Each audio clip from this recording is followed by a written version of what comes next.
Nah, Bapak Ibu Saudara sekalian, selama bulan Februari ini kita telah membahas sebuah seri, yaitu Rich Family, Poor Family. Kita membahas tentang keluarga, tentang apa yang bisa kita lakukan untuk membangun keluarga yang lebih baik, apa yang bisa kita lakukan untuk memiliki hubungan yang lebih baik dengan keluarga kita. Nah, di 3 minggu yang kemarin kita membahas beberapa topik yang berbeda. Di minggu yang pertama dan kedua kita membahas tentang konflik, tentang semua keluarga pasti punya konflik. Jadi banyak orang tuh yang sering tanya sama kita ya, Pastor Esra, Pastor Elia, Pastor Elisa, saya Pak Lukas, tanya gini, kalian ini kan keluarga, terus kerjanya juga sama-sama gitu. Kira-kira kalian ini pernah berantem apa enggak? Gitu katanya Bapak Ibu Saudara sekalian. Wah, kalau sudah ditanyain gitu saya akan tersenyum dengan lebar. Kemudian saya akan bilang gini, oh enggak pernah. Kita ini kan orangnya ini baik sekali. Kita ini orangnya tuh kayak suci kudus gitu loh ya. Bapak Ibu Saudara sekalian, boleh saya kasih tahu Anda, itu adalah kebohongan terbesar yang pernah ada, Bapak Ibu Saudara sekalian. Karena bagaimanapun kita ada keluarga, dan bagaimanapun kita ini juga manusia. Dan kalau Anda misalnya ngelihat kita meeting satu hari, wah Anda pasti, orang-orang ini atau nggak apa-apa gitu ya. Nah, kita semua pasti pernah mengalami konflik. Keluarga saya pasti pernah mengalami konflik. Demikian juga dengan keluarga Anda, keluarga kita semua, Bapak Ibu Saudara sekalian. Nah, sehingga selama 2 kali pertemuan kita membahas bagaimana kita menghadapi konflik dengan lebih baik. Dan di minggu lalu kita belajar tentang siapa yang meremot kehidupan kita. Kita belajar tentang kalau orang tuh bilang gini, kalau kita tuh bilang gini, orang ini bikin aku marah, berarti dia punya kontrol atas emosi kita, dan berarti kita sedang lemah. Dan kita belajar banyak sekali prinsip apa yang harus kita lakukan dalam menghadapi kemarahan dan mengontrol kemarahan kita. Dan hari ini Bapak Ibu Saudara sekalian, di seri yang terakhir untuk menutup Rich Family, Poor Family di tahun 2015 ini, kita akan melihat langkah-langkah bijaksana dalam membangun hubungan. Langkah-langkah bijaksana dalam membangun hubungan. Nah, sekali lagi, kita semua punya keluarga. Nah, berapa dari Anda yang pernah merasa jengkel dengan salah satu atau salah dua atau salah semua dari anggota keluarga Anda? Boleh angkat tangannya Bapak Ibu Saudara sekalian yang pernah jengkel, yang pernah, oke, berarti saya nggak sendirian gitu loh Bapak Ibu Saudara sekalian ya. Saya angkat tangan nomor 1 misalnya. Nah, pasti kita tuh pernah merasa, aduh, orang ini menjengkelkan. Orang ini menjengkelkan, dan entah pernah, entah selalu, pokoknya ada aja sesuatu yang bisa membuat kita jengkel. Nah, pertanyaan yang perlu kita pikirkan adalah gini, bagaimana menghadapi mereka dalam kehidupan kita? Nah, jujur aja Bapak Ibu, jujur bicara, kita sendiri, kita semua pasti pernah melakukan hal yang kurang bijak dalam kehidupan kita. Yang setuju katakan yes? Yes, ya Anda yesnya pelan-pelan supaya nggak ketahuan gitu loh Bapak Ibu sekalian ya kan. Nah, kita semua pasti pernah melakukan hal yang kurang bijak dalam kehidupan kita. Nah, kita kadang-kadang melakukan hal yang konyol, dan kadang-kadang karena kita kurang bijaksana, akhirnya itu berdampak kepada hubungan-hubungan di sekitar kita. Entah itu suami dan istri, atau orang tua dengan anak, atau pasangan, atau saudara, atau mertua dan menantu, besan dan lain sebagainya, Bapak Ibu Saudara sekalian. Nah, kadang-kadang yang kita pikirkan pada saat kita menjalin hubungan adalah gini, bagaimana hubungan ini bisa memenuhi kebutuhanku. Seringkali yang kita pikir gitu, how is that gonna fulfill my needs? Bagaimana hubungan ini bisa memenuhi kebutuhanku? Dan kita berpikir, oke, bagaimana aku bisa lebih bahagia? Bagaimana aku bisa lebih stabil? Bagaimana aku bisa mendapatkan lebih lagi? Tapi Bapak Ibu Saudara sekalian, kadang-kadang akhirnya karena tindakan kita yang kurang bijaksana, akhirnya hubungan-hubungan di sekitar kita mengalami konflik, mengalami kekacauan dan lain sebagainya. Nah, ada sebuah ayat yang akan kita baca bersama-sama pada pagi hari ini, dari Yakobus 3 ayat yang ke-13 sampai yang ke-18. Yakobus pasal yang ketiga ayat 13 sampai yang ke-18. Kita bisa buka Alkitab kita bisa ikuti dari handphone atau gadget kita. Yakobus 3 ayat 13 sampai yang ke-18. Kalau sudah mendapatkan boleh katakan yes. Yes dengan agak sedikit lebih mantap Bapak Ibu Saudara sekalian. Kalau sudah mendapatkan boleh katakan yes. Yes. Kita akan baca bersama-sama ayat ini dengan suara yang lantang, Yakobus 3 mulai ayat 13 sampai yang ke-18. Anda siap? Asik? Oke, 1, 2, 3. Siapakah di antara kamu yang bijak dan berbudi? Baiklah ia dengan cara hidup yang baik menyatakan perbuatannya oleh hikmat yang lahir dari kelemah lembutan. Jika kamu menaruh perasaan iri hati dan kamu mementingkan diri sendiri, janganlah kamu memegahkan diri dan janganlah berdusta melawan kebenaran. Itu bukanlah hikmat yang datang dari atas, tetapi dari dunia, dari nafsu manusia, dari setan-setan. Sebab di mana ada iri hati dan mementingkan diri sendiri, di situ ada kekacauan dan segala macam perbuatan jahat. 17. Tetapi hikmat yang dari atas adalah pertama-tama murni, selanjutnya pendamai, peramah, penurut, penuh belas kasihan dan buah yang baik, tidak memihak dan tidak munafik. Dan buah yang terdiri dari kebenaran ditaburkan dalam damai untuk mereka yang mengadakan damai. Nah, dalam Alkitab terjemahan bahasa Indonesia masa kini, ayat itu berkata seperti ini: kalau di antara kamu ada orang yang bijaksana dan berbudi, hendaklah yang menunjukkannya dengan hidup baik dan dengan melakukan hal-hal yang baik yang disertai kerendahan hati dan kebijaksanaan. Tetapi kalau kalian cemburu, sakit hati, dan mementingkan diri sendiri, janganlah membanggakan kebijaksanaan itu. Karena dengan itu kalian memutarbalikkan berita yang benar dari Allah. Kebijaksanaan semacam itu tidak berasal dari surga. Ia berasal dari dunia, dari nafsu manusia, dan dari setan. Di mana ada cemburu dan sifat mementingkan diri sendiri, di situ juga terdapat kerusuhan dan segala macam perbuatan yang jahat. Tetapi orang yang mempunyai kebijaksanaan yang berasal dari atas, ia pertama-tama sekali murni, kemudian suka berdamai, peramah, dan penurut. Ia penuh dengan belas kasihan dan menghasilkan perbuatan-perbuatan yang baik. Ia tidak memihak dan tidak berpura-pura. Memang kebaikan adalah hasil dari benih damai yang ditabur oleh orang yang cinta damai. Nah, Bapak Ibu Saudara sekalian, dalam kehidupan kita semua, dalam relationship atau hubungan yang kita miliki, kadang-kadang kita mengalami konflik atau kita melihat chaos atau yang disebutkan dengan kekacauan. Bapak Ibu Saudara sekalian, ada yang pernah mengalami? Boleh ngangguk-ngangguk aja, saudara. Ya, beberapa. Oke. Jadi dalam kehidupan kita, kadang-kadang kita melihat, aduh, hubungan ini mesti diapain sih? Kenapa kok harus ada kekacauan dan lain sebagainya, Bapak Ibu Saudara sekalian. Nah, dimanapun kita menemukan kekacauan atau disorder, itu karena ada ego kita di sana, Bapak Ibu Saudara sekalian. Karena ada ego di sana. Nah, kemudian ayat ini yang kita baca, Yakobus 3 ayat 13 sampai ke 18, itu mengajarkan tentang relationship lebih daripada semua buku yang pernah ditulis di dunia ini, Bapak Ibu Saudara sekalian. Makanya waktu saya membaca ayat ini, wah, ini agak sedikit main berat nih, sudah berat dalam tanda kutip. Ya kan, ayat ini mengajarkan tentang gini, wisdom is a way of relating. Yakobus 3 ayat 13 sampai yang ke-18 menjelaskan bahwa wisdom is a way of relating, menjelaskan bahwa hikmat itu adalah cara untuk bersosialisasi, Bapak Ibu Saudara sekalian. Nah, banyak orang yang bingung tentang hikmat, dan kadang-kadang hikmat is not what we think it is. Banyak orang yang bilang hikmat atau kebijaksanaan itu pasti wah pikiran, terus quotation, biasanya yang suka quote-quote yang di internet, habis itu di repost atau di retweet atau di regram atau di retweet atau apapun itulah, Bapak Ibu sekalian. Dan ada orang-orang yang mendasarkan hidupnya pada apa? Pada quote yang mereka lihat di internet. Ya, that's really the truth, right? Dan Bapak Ibu sekalian, kemudian ada orang yang melihat bahwa wisdom atau hikmat itu adalah pendidikan atau intelijensi atau sebuah gelar.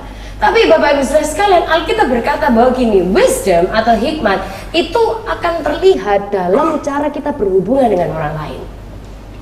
Entah kita punya hikmat atau tidak, whether or not we have wisdom, itu akan terlihat dengan bagaimana cara kita berhubungan dengan orang lain, Bapak Ibu sekalian.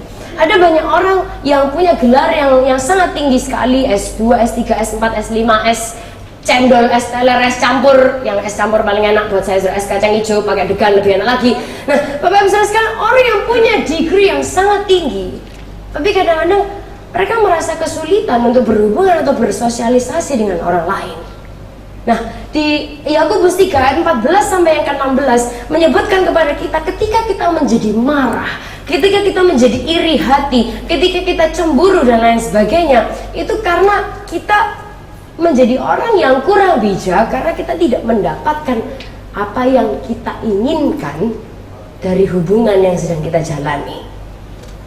Tapi Bapak Ibu Saudara sekalian, di ayat yang ke-17 dan 18 dikatakan begini, buah yang terdiri dari kebenaran ditaburkan dalam damai untuk mereka yang mengadakan damai.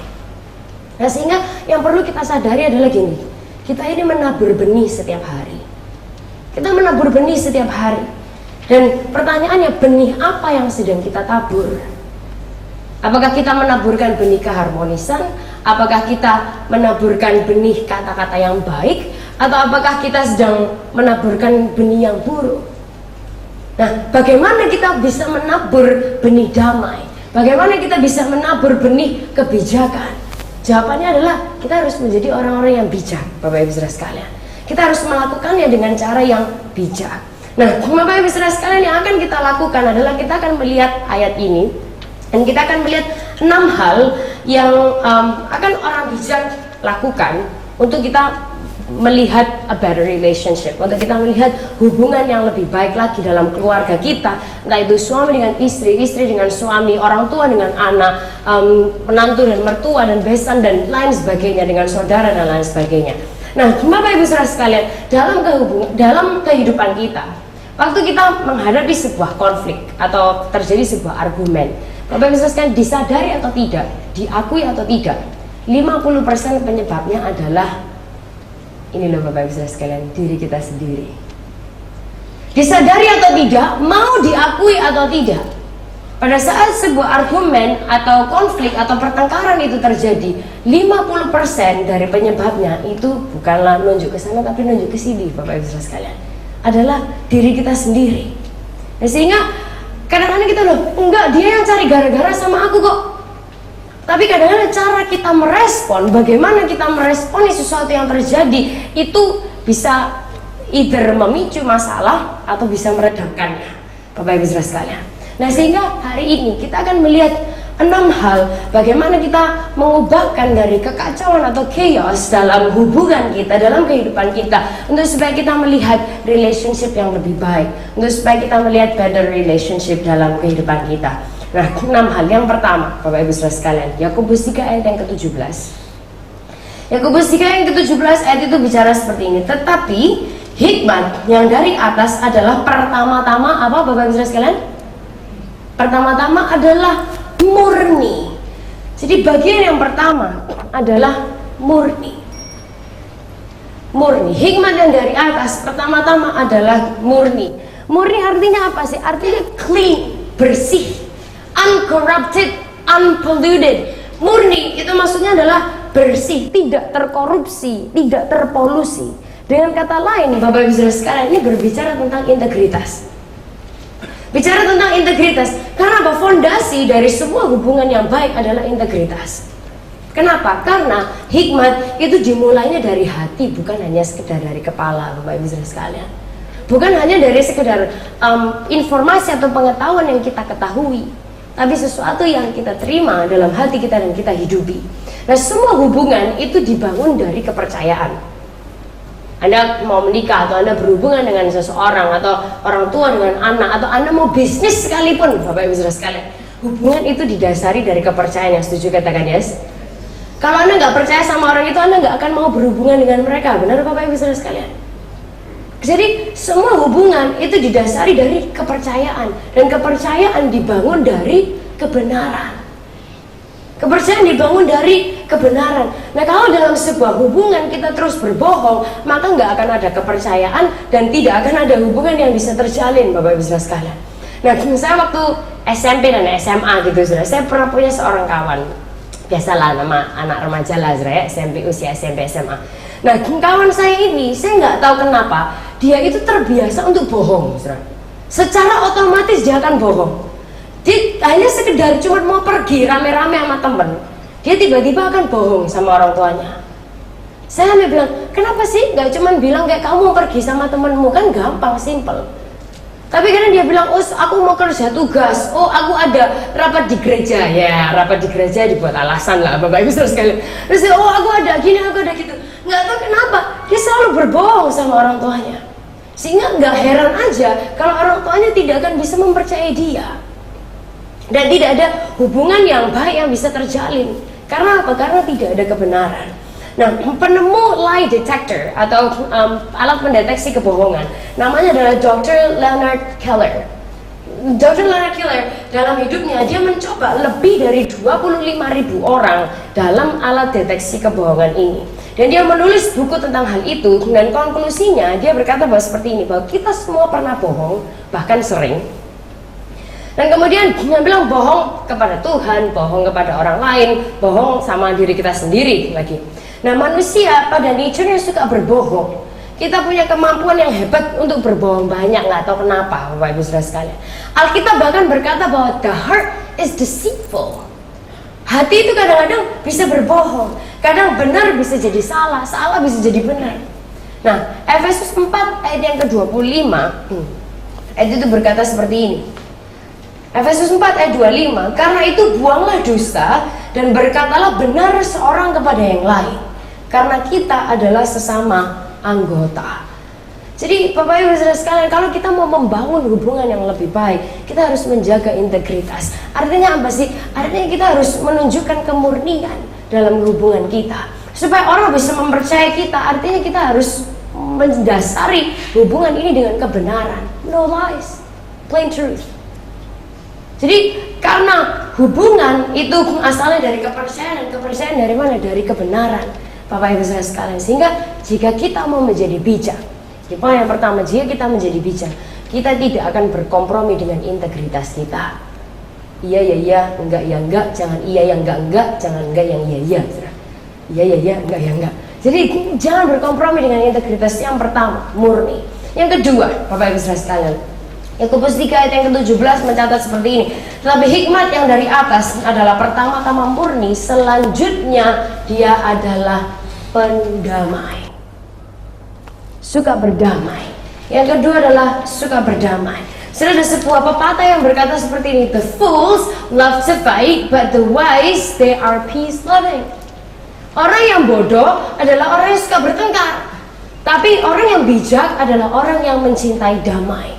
Nah, saudara, yang kedua, kalau kita mau menjadi bijak, berarti gini, kita tidak akan menentang kemarahan orang. Nah, saudara, kalau kita tuh hidup bersama gitu ya dengan keluarga kita, siapapun mereka ya, pasangan Anda atau anak atau orang tua atau saudara, Anda pasti bisa mengira-ngira kira-kira hal apa sih yang bisa membuat mereka marah. Betul Bapak Ibu Saudara sekalian? Saya bisa tahu kalau misalnya sebuah kejadian terjadi, wah saya langsung dalam hati, Mani kalau Pak Lukas tahu dia bisa marah nih, gitu Isra. Atau apa yang bisa membuat Pastor Esra marah, Pastor Elia atau Pastor Elisa akan berbeda-beda. Tapi saya bisa mengira-ngira kira-kira apa sih yang bisa membuat mereka marah. Nah, sehingga Bapak Ibu Saudara sekalian, kalau kita tahu orang itu jengkelnya di mana, jadi ya jangan dibawa ke situ gitu loh Bapak Ibu Saudara sekalian. Ya kan? Kadang-kadang ada orang yang merasa gini, oh, ya dia sudah membuat aku jengkel. Oke, lihat aja nggak apa-apa. Aku tahu kok hal yang bisa membuat dia jengkel juga. Oke, nanti biar tak lakukan, tak sengaja, biar nanti dia juga merasa jengkel, biar dia tahu jengkel itu rasanya kayak gimana. Bapak Ibu Saudara sekalian, itu tidak akan menolong, itu akan membawa hubungan kita semakin ke arah sini daripada hubungan itu semakin ke arah sini. Saat kita melakukan hal itu, berarti kita tidak mengutamakan damai, kita akan membawa hubungan ini semakin kepada kekacauan daripada it to be a better relationship. Bapak Ibu Saudara sekalian, Amsal 20 ayat yang ketiga berkata seperti ini, hanya orang bodoh yang suka bertengkar. Sikap yang terpuji ialah menjauhi pertengkaran. Nah, sehingga Bapak Ibu Saudara sekalian, ada 3 hal dalam keluarga yang harus kita hindari, yang tidak boleh kita lakukan untuk supaya kita menghindari pertengkaran, Bapak Ibu Saudara sekalian. Yang pertama, apa sih yang harus kita hindari, yang nggak boleh kita lakukan? Membandingkan, Bapak Ibu Saudara sekalian. Comparing. Saya garansi Anda akan membuat orang sangat jengkel kalau Anda membandingkan orang itu dengan orang lain. Saudara. Wah, kadang-kadang kita semakin, kamu itu kok nggak seperti dia sih? wah kamu ini kayak mamamu ya, makin lama kamu ini kayak mamamu gitu. Saya dulu waktu di Kanada saya tinggal dengan pendeta saya, dengan istrinya, kan mereka sepasang gitu. Nah kadang-kadang kalau istrinya pendeta saya ini jengkel sama suaminya, sama pendeta saya, kadang-kadang kalau dia jengkel dia ngomongnya gini, kamu itu memang semakin tua kamu semakin kayak papamu, katanya gitu. Bapak Ibu sekalian, mereka udah menikah selama 34 tahun lebih, dan kemudian ya istrinya suka bilang, kamu ini semakin kayak papamu, katanya gitu. Dan kemudian kadang-kadang saya orang tua dengan anak, kadang-kadang maksud kita adalah supaya anak ini terpacu. Tapi pernahkah kita sadari bahwa saat seseorang itu dibandingkan, mereka tidak akan merasa terpacu, mereka akan merasa semakin benci terhadap orang yang Anda bandingkan mereka. Bapak Ibu Saudara sekalian, kenapa saya tahu? Karena saya dulu juga mengalaminya. Waktu saya usia remaja, saya adalah orang yang sangat insecure, orang yang gak pede, pol, dan orang yang aduh apa-apa dikit saya merasa saya nggak bisa. Kenapa? Karena sedari kecil saya dibesarkan dengan kalimat seperti ini. Kamu kok nggak kayak sepupumu sih? Kamu kok nggak kayak dia juara, tapi kamu kok enggak? Akhirnya dalam pikiran saya berpikir gini, oh ya berarti aku nggak bisa. Aku nggak akan bisa, aku tidak akan pernah bisa. Jadi dia juara, dia yang lebih bisa, jadi aku nggak bisa.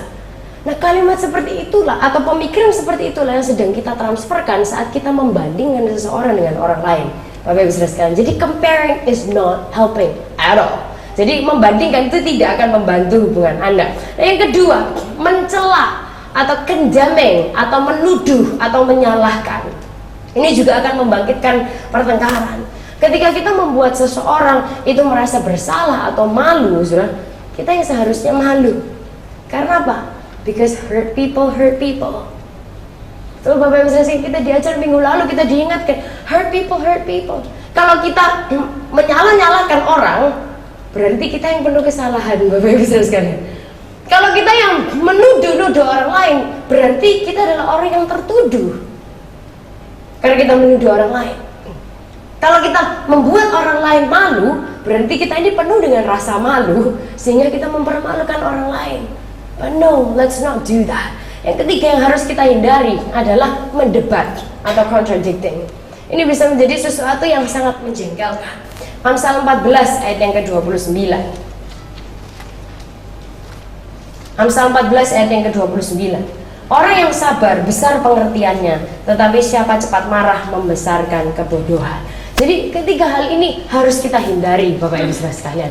Nah, saudara, ya saya mungkin karena dulunya saya gitu, saudara. Terus kemudian saya tetap ada di AOC, saya diterima apa adanya, kemudian saya dipulihkan sampai kepada pemenangnya. Hari ini saya nggak apa-apa, saudara ya. Nanti Anda mikir, oh Elisa ini berarti mau ada sesuatu dalam hidupnya. Enggak, Bapak Ibu Saudara sekalian, demikianlah. Oke, jadi saya juga tetap terus belajar, Bapak Ibu Saudara sekalian. Yang pertama adalah murni, yang kedua adalah suka berdamai, dan yang ketiga, Bapak Ibu Saudara sekalian, ayat itu membaca seperti ini. Hikmat yang dari atas adalah pertama-tama murni, selanjutnya pendamai, dan kemudian yang ketiga adalah peramah. Saya kita ucapkan bersama-sama peramah. 1, 2, 3. Peramah. Oke. Yang ketiga adalah peramah. Yang artinya gini, jika kita mau menjadi bijak, if we want to be wise, kalau kita ingin menjadi orang yang penuh hikmat, aku berusaha selalu berhati-hati. Bisa kita ucapkan bersama, 1, 2, 3. Aku berusaha selalu berhati-hati. Aku berusaha selalu berhati-hati. Filipi 4 ayat yang ke-5. Filipi 4 ayat yang ke-5 berbunyi seperti ini. Hendaklah kebaikan hatimu diketahui semua orang, Tuhan sudah dekat. Bapak Ibu Saudara sekalian, jika kita mau menjadi bijak, kita harus selalu berhati-hati. Pertanyaannya, Loh, kan orang lain yang nggak berhati-hati, tapi aku yang harus berhati-hati. Ini kayak gimana nih maksudnya nih? Jadi kita tahu terutama kalau kita nyetir di Indonesia, Bapak Ibu Saudara sekalian, ya kan? Orang lain nggak berhati-hati, terus kok aku yang harus berhati-hati? Terus nanti kalau ada apa-apa, itu jadinya salah kita dong. Terus gimana? Nah Bapak Ibu Saudara sekalian, minggu lalu kita diingatkan, kalau kita menyerang seseorang, berarti level kita ada di bawah mereka, betul betul? Kalau kita membalas seseorang, impaskan sama, berarti kita sama dengan orang itu. Tapi minggu lalu kita diajari, kalau kita mau satu level lebih naik daripada mereka, kita harus apa? Membalas kejahatan dengan kebaikan. Artinya pada saat orang lain nggak berhati-hati, berarti kita yang hati-hati, Isra. Nah, dua kesalahan yang biasa terjadi di sekitar kehidupan kita adalah ini. Yang pertama, kita bereaksi terhadap apa yang orang katakan dan kita meremehkan apa yang orang rasakan. Sekali lagi, kita bereaksi terhadap apa yang orang katakan dan kita meremehkan apa yang orang rasakan. Misalnya kita seringkali bereaksi kepada kata-katanya, padahal seringkali kata-katanya they don't really matter. Minggu lalu kita udah belajar bahwa gini, look past their words but look into their pain.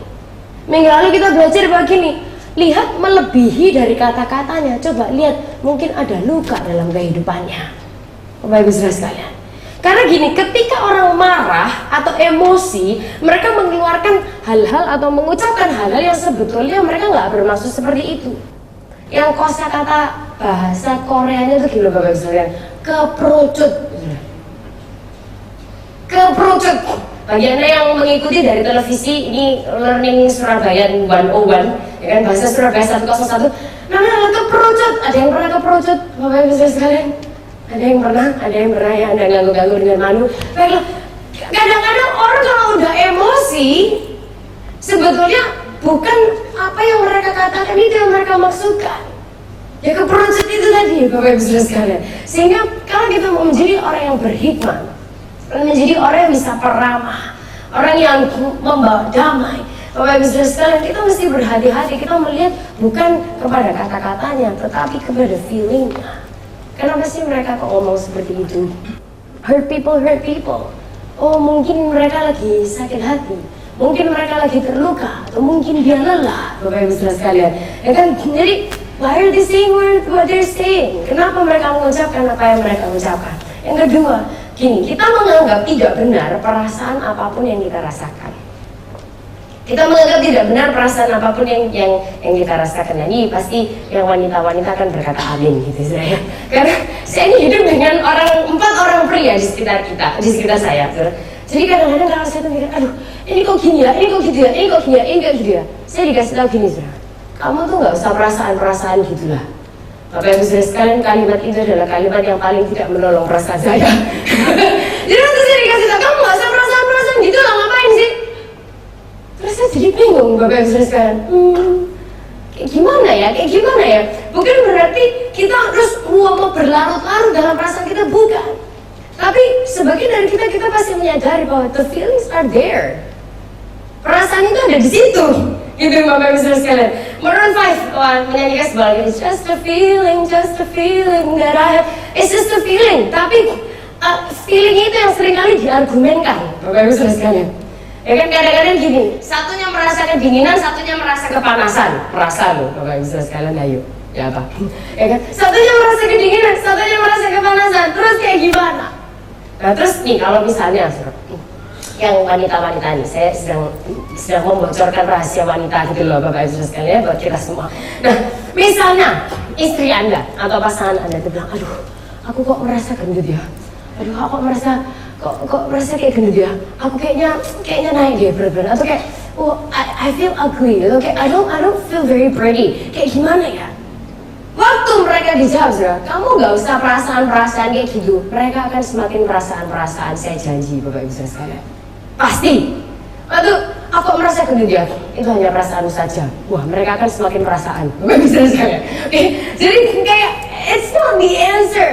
Dan kalau misalnya, aduh, aku takut dong. Ya apa ya? Aku takut. Ya nggak usah takut.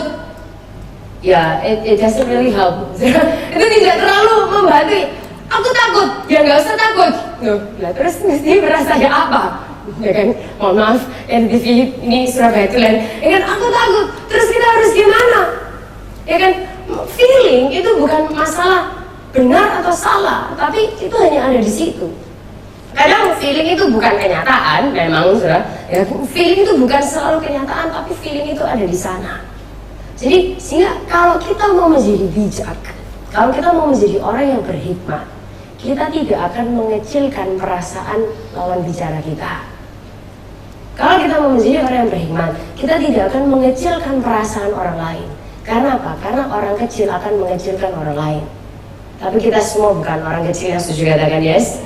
Yes, kita semua adalah orang yang besar, bukan badannya, saudara, tapi hatinya, Bapak Ibu, kapasitasnya. Kita adalah orang-orang yang punya kapasitas yang besar, sehingga kita tidak akan mengecilkan perasaan orang lain. Amsal 15 ayat yang keempat. Amsal 15 ayat yang keempat. Lidah lembut adalah pohon kehidupan, tetapi lidah curang melukai hati. Sehingga kalau kita ingin mengubahkan kekacauan dalam kehidupan kita menjadi better relationship, yang bisa kita lakukan adalah apa sih? Kita harus jadi orang-orang yang murni, orang-orang yang suka berdamai, orang-orang yang peramah. Kemudian yang keempat, Bapak Ibu Saudara sekalian, yang keempat, penurut. Bapak Ibu Saudara sekalian, bisa kita ucapkan bersama-sama 1, 2, 3. Penurut. Waktu saya baca ayat ini, waktu bagian ini, Bapak Ibu Saudara sekalian, saya semakin merasa ya ampun gimana ya gitu sih. Kadang-kadang buat saya untuk menjadi seorang penurut itu tidak selalu mudah, karena saya juga tidak sempurna, maka dari itu saya ada di AUSI. Bapak Ibu sekalian, saya terus belajar tentang hal ini. Dan penurut, kadang-kadang kita merasa sama orang, hey, who are you telling me what to do? Kadang kita ngomong sama orang, kamu siapa? Kamu tuh ngomong-ngomongin aku, kok kamu kasih tahu, ya kan? Tapi Bapak Ibu sekalian, the wiser you are, the better listener you will be. Semakin kita ini bijak, semakin kita ini adalah orang yang berhikmat, berarti kita adalah orang yang semakin sabar untuk mendengarkan. Kalau kita adalah orang yang berhikmat, tentunya kita adalah orang-orang yang bisa mendengarkan. Bukan kayak ngomong terus. Enggak, saudara. Tapi kita tahu, kalau kita berhikmat, kita akan tahu kapan kita harus berhenti berbicara dan kapan kita harus mendengarkan.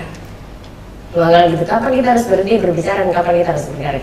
Kapan kita harus berbicara, kapan kita harus berhenti berbicara, tidak akan. Kapan kita harus mendengarkan, tidak akan. Bukan gitu juga, Bapak Ibu sekalian. Tapi kita mesti ngerti, oh, I need to stop talking now, and I need to listen. Kalau sekarang sih saya nggak punya pilihan, saya harus tetap ngomong, Bapak Ibu sekalian. Nah, bagaimana caranya supaya kita ini jadi orang yang bisa jadi nyambung dan menyatukan kehendak kita dengan orang yang ada di sekitar kita? Gimana sih caranya? Caranya adalah dengan mendengarkan orang lain. Mendengarkan orang lain. Dan kalau kita mau menjadi orang yang bijak, ini, aku tidak akan mengkritik saran Anda. Jika aku mau menjadi bijak, aku tidak akan mengkritik saran Anda. Dan akan ada orang dalam hidup Anda yang sangat menjengkelkan sekali, dan kadang-kadang mereka bisa punya suggestion yang baik. Sehingga kalau kita adalah orang-orang yang berhikmat, kita akan mudah untuk membuka telinga kita untuk mendengarkan orang lain. Alkitab juga berkata, hendaklah kamu cepat mendengar, lambat berkata-kata. Bapak Ibu Saudara sekalian, Amsal 18 ayat yang kelima, itu juga berkata seperti ini. 18 ayat 5, tidak baik berpihak kepada orang fasik dengan menolak orang benar dalam pengadilan. Bapak Ibu Saudara sekalian, jadi kita harus menjadi orang yang penurut. Gimana jadi orang yang penurut? Dengan lebih banyak mendengarkan. Yang kelima, apa sih hikmat?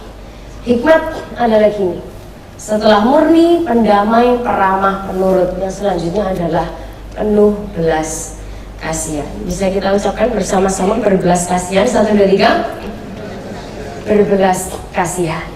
Bapak Ibu Saudara sekalian, bagian kelima adalah ini. Jika kita mau menjadi orang yang bijak, jika kita mau menjadi orang yang berhikmat, adalah ini. Aku akan mencoba memaksimalkan kemurahan hati. Bisa kita ucapkan bersama-sama, 1, 2, 3.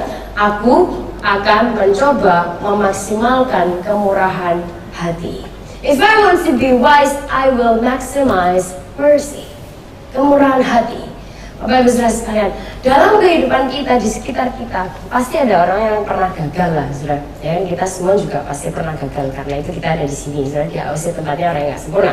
Nah, Bapak Ibu Saudara sekalian, pada saat orang di sekitar kita itu menggagalkan kita, or they fail us, kita perlu menunjukkan kemurahan, bukan memotong mereka secara langsung, tapi menunjukkan kemurahan. Nah, siapa sih yang paling bijak dan paling penuh kemurahan?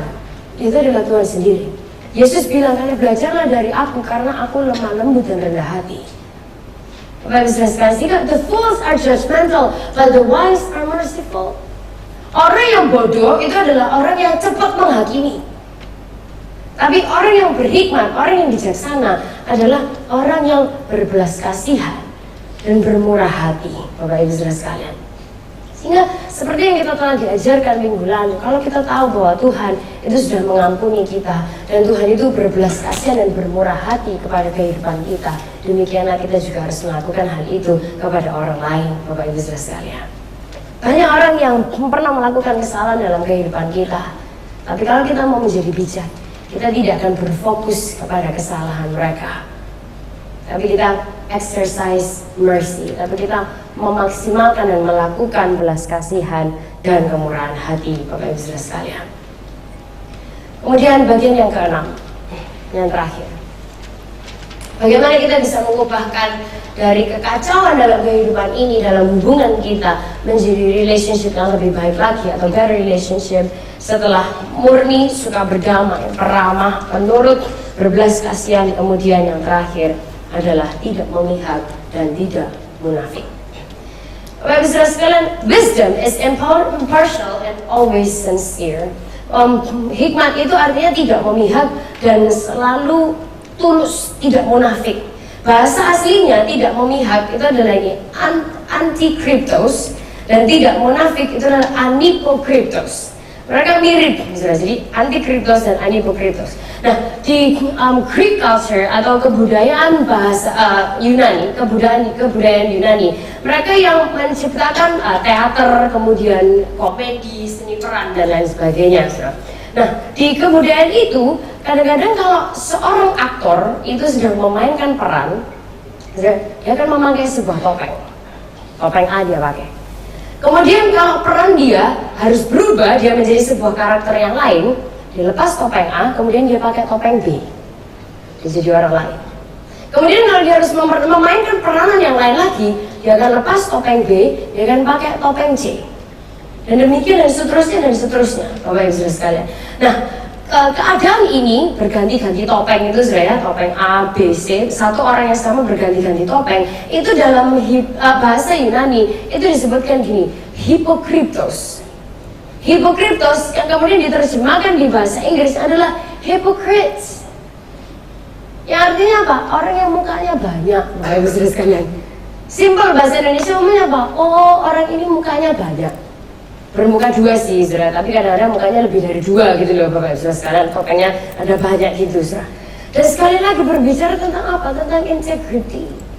Tentang kalau kita adalah orang yang berhikmat, berarti kita menjadi orang yang tidak munafik. Apa adanya, Bapak Ibu sekalian. I won't trick you, I won't fake you. Ya kan? Fools are fake, but the wise are authentic. Orang yang bodoh itu adalah orang yang palsu, saudara. Tapi orang yang bijaksana adalah orang yang apa adanya, Bapak Ibu Saudara sekalian. Nah, Amsal 10 ayat yang ke-18. Orang yang menyembunyikan kebencian adalah penipu, orang yang menyebarkan fitnah adalah dungu. Amsal 12 ayat 2. Orang baik dikenan Tuhan, tetapi si penipu dihukumnya. Nah, dalam hubungan-hubungan Bapak Ibu Saudara sekalian, katanya kalau masa pacaran itu masa semuanya yang baik-baik yang ditunjukkan gitu, saudara, katanya. Jadi kalau pas masa pacaran, aduh kayak behaviornya itu paling baik sekali gitu, saudara. Saya dulu pernah punya seorang kawan di Kanada. Dia ini pacaran selama 2 tahun, saudara. Kemudian putus, nggak jadi. Setelah mereka putus, kawan saya yang cowok ini cerita sama saya bahwa, Bapak Ibu Saudara sekalian, selama 2 tahun mereka berpacaran, teman saya yang pria ini tidak pernah kentut di depan pacarnya, Bapak Ibu Saudara sekalian. Saya sampai, what? What's wrong with you? Saya merasa, hah? Kamu nih nggak salah dah. Mereka berpacaran selama 2 tahun dan si cowok tidak pernah berani kentut di depan pasangannya, Bapak Ibu Saudara sekalian. Saya sangat berpikir itu hubungan yang sangat tidak manusiawi, karena kentut itu adalah sesuatu yang manusiawi bagi saya, Bapak Ibu Saudara sekalian. Bukan berarti kita harus kentut nggak sopan di mana-mana. Cuman just be yourself, man. Kenapa harus berpura-pura seperti itu? Bapak Ibu Saudara sekalian, kadang-kadang orang apalagi nih, saudara, kalau ngedate yang pas sebelum pacaran, mateng, saudara.